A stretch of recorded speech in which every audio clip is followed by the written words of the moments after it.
सभी को नमस्कार।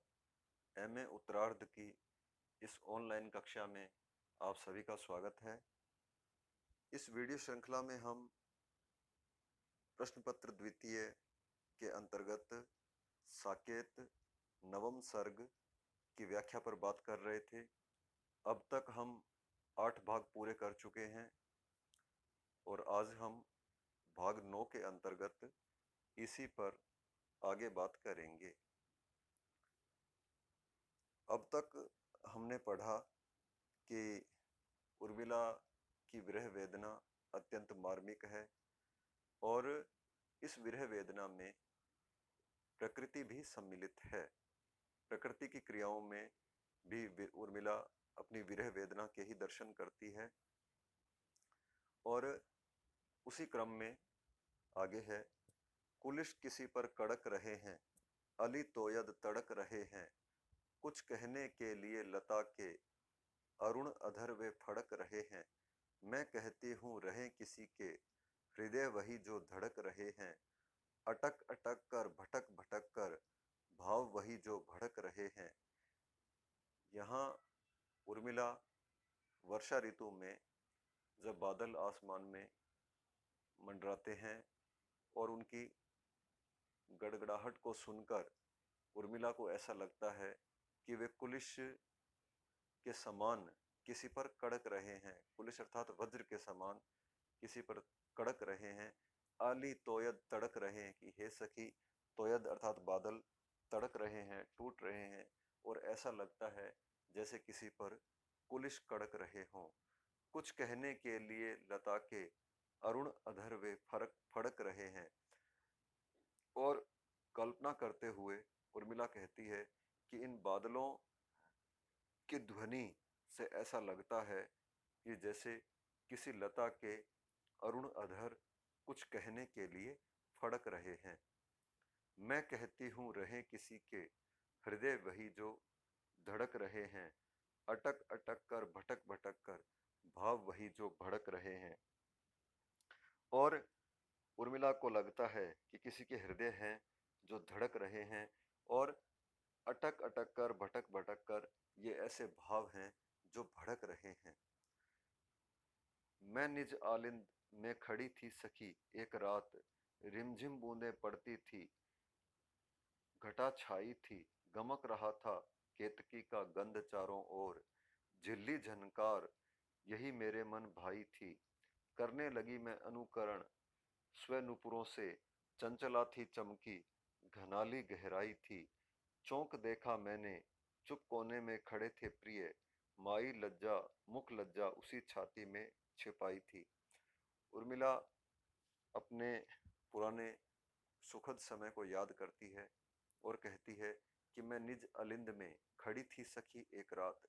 वह अपनी सखी से कहती है कि मैं निज अलिंद में अपनी खिड़की में एक रात खड़ी थी और उस समय रिमझिम बूंदें पड़ रही थी, घटा चारों ओर छाई हुई थी, गमक रहा था केतकी का गंध चारों ओर, और केतकी पुष्प का गंध चारों ओर छाया हुआ था। झिल्ली झनकार यही मेरे मन भाई थी, करने लगी मैं अनुकरण स्व नुपुरों से, और मैं स्वयं नुपुरों अपने नुपुरों से बाहर से आने वाली ध्वनियों का अनुकरण कर रही थी। चंचला थी चमकी, और उसी समय चंचला अर्थात बिजली चमकी, घनाली गहराई थी, चौंक देखा मैंने चुप कोने में खड़े थे प्रिय, और मैंने चौंक कर देखा था कि उस समय मेरे प्रिय अर्थात लक्ष्मण कोने में चुपचाप खड़े थे, माई मुख लज्जा उसी छाती में छिपाई थी, और मैंने अपने मुख की लज्जा उन्हीं की छाती में छिपा दी थी। तब में तू भी कम नहीं जी जुगनू बड़ भाग, भवन भवन में दीप है जा वन वन में जाग।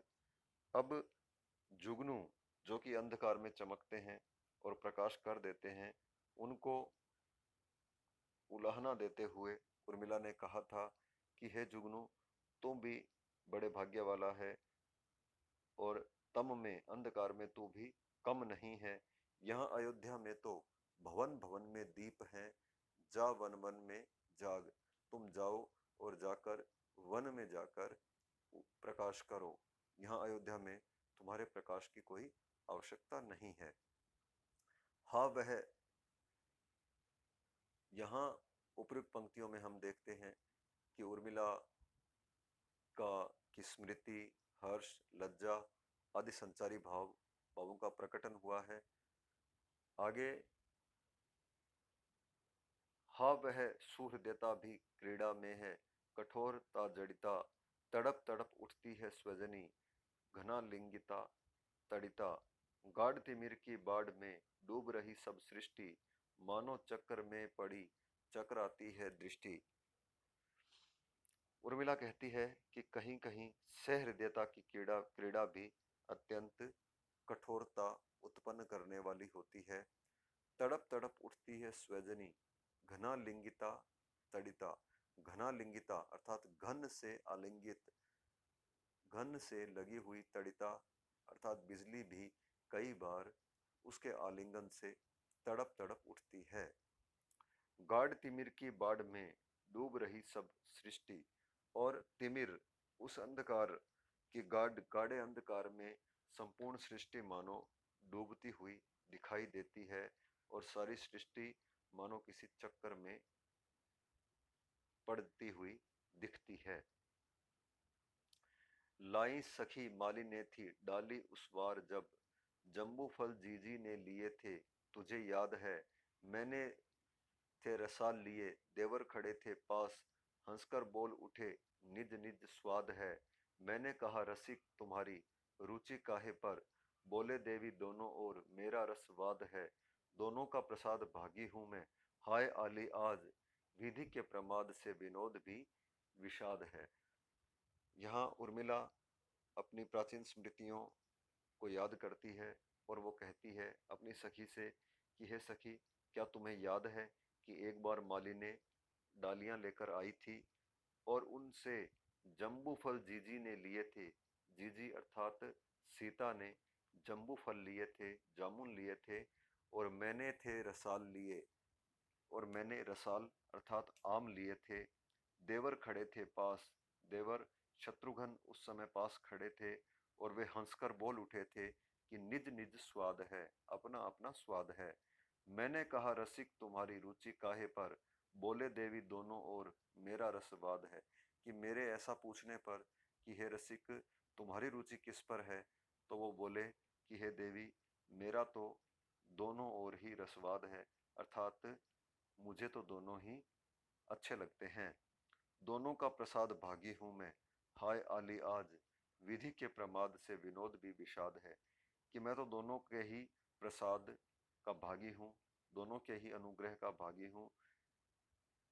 इतना याद करने के बाद उर्मिला जब वर्तमान में लौटती है तो अत्यंत दुखी हो जाती है, और वो कहती है कि विधि के प्रमाद से विनोद भी विषाद है, कि आज तो विधि के प्रमाद से विनोद भी अत्यंत विषाद में हो गया है।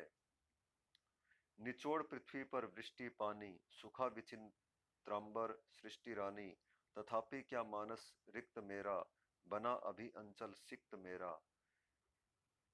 वर्षा ऋतु में वर्षा को देखकर उर्मिला कहती है कि निचोड़ पृथ्वी पर वृष्टि पानी, कि ऐसा लगता है जैसे अंबर रूपी वस्त्र को निचोड़कर किसी ने इस सृष्टि पर, इस पृथ्वी पर पानी फैला दिया है। यहाँ रूपक अलंकार है, और उर्मिला कल्पना करती है कि उस अंबर रूपी वस्त्र को सृष्टि ने सुखाकर इस पृथ्वी पर चारों ओर पानी कर दिया है। तथापि क्या मानस रिक्त मेरा, किंतु फिर भी मेरा मानस क्या रिक्त है, अर्थात मेरा मन क्या रिक्त है। बना अभी अंचल सिक्त मेरा, किंतु मेरी आंखों से तो केवल अश्रु बह रहे हैं, और इनसे मेरा अंचल भी सदैव सिक्त रहता है, गीला रहता है। सखी छिन धूप और छिन छाया, यह सब चौमासे की माया। अब उर्मिला अपनी सखी से कहती है कि हे सखी, क्षण भर में ही धूप आ जाती है और क्षण भर में ही छाया आ जाती है, यह सब चौमासे की माया है। चौमासा अर्थात चतुर्मास, वर्षा काल के वो 4 महीने, उन 4 महीनों के लिए उर्मिला कहती है कि यह सब इस चौमासे की माया है। गया श्वास फिर भी यदि आया, तो सजीव है कृष भी काया। हमने उसको रोक न पाया, तो निज दर्शन योग गमाया। उर्मिला कहती है कि यदि श्वास जाने के बाद पुनः आ जाता है, तो यह काया कृष होने पर भी सजीव है। अर्थात जब तक शरीर में श्वास की प्रक्रिया चलती रहती है, तब तक कोई भी जीवित रहता है। हमने उसको रोक न पाया, तो निज दर्शन योग गमाया। और हमने यदि उस श्वास का संधारण नहीं किया, तो निज दर्शन योग गमाया, तो हम निज दर्शन योग को गंवा देते हैं। यहाँ योग दर्शन की ओर भी संकेत है।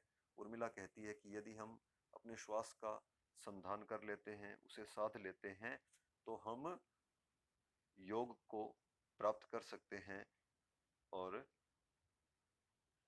अपने उद्देश्य की प्राप्ति हम कर सकते हैं। ले लो देव जहां जो लाया, यह सब चौमासे की माया।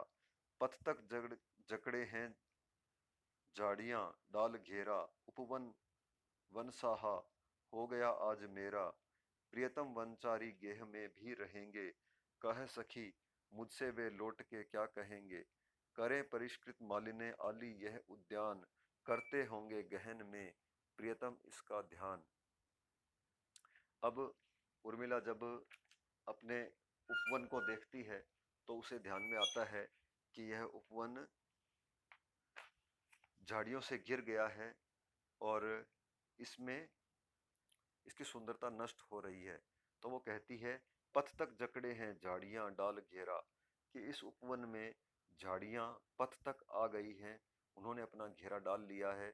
और उपवन वन सा हो गया आज मेरा, कि मेरा जो उपवन है वह वन के समान हो गया है। यहाँ दूसरा अर्थ उर्मिला के स्वयं के जीवन से भी हम ले सकते हैं कि उसका जो आनंद में जीवन था, जीवन रूपी उपवन था, वह आज वन के समान हो गया है, अर्थात अत्यंत कष्टदायक हो गया है।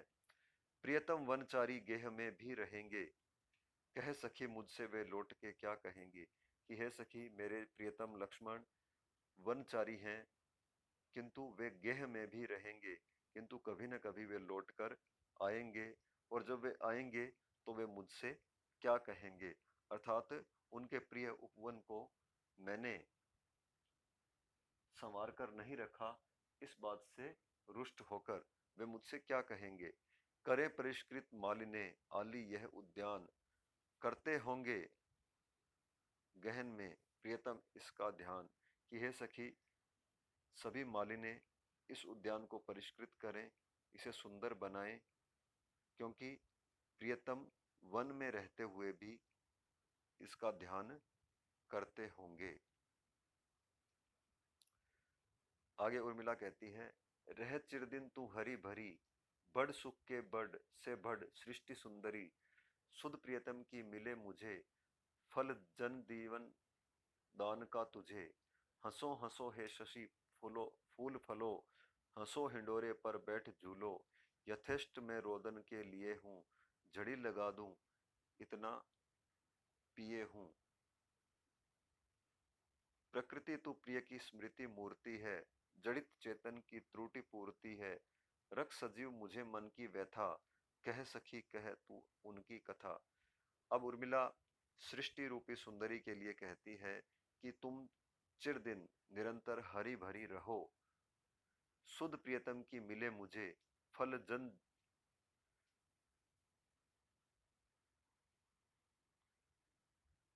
फल जन जीवन का दान का तुझे। और वह प्रकृति से कहती है कि तुम निरंतर हरी भरी रहो और सुख से रहो, और मुझे अपने प्रियतम की स्मृति मिले। हंसो हंसो हे शशि फल फूलो, वह चंद्रमा से कहती है कि हे शशि, तुम फलो और फूलो, अर्थात प्रसन्न रहो और आनंद को प्राप्त करते रहो। हंसो हिंडोरे पर बैठो झूलो, और हंसते हुए तुम हिंडोरे पर झूले पर बैठो और झूलते रहो। यथेष्ट मैं रोदन के लिए हूँ, झड़ी लगा दूं इतना पिए हूँ। और रोदन करने के लिए, रोने के लिए मैं ही बहुत हूँ, झड़ी लगा दूं इतना पिए हूँ।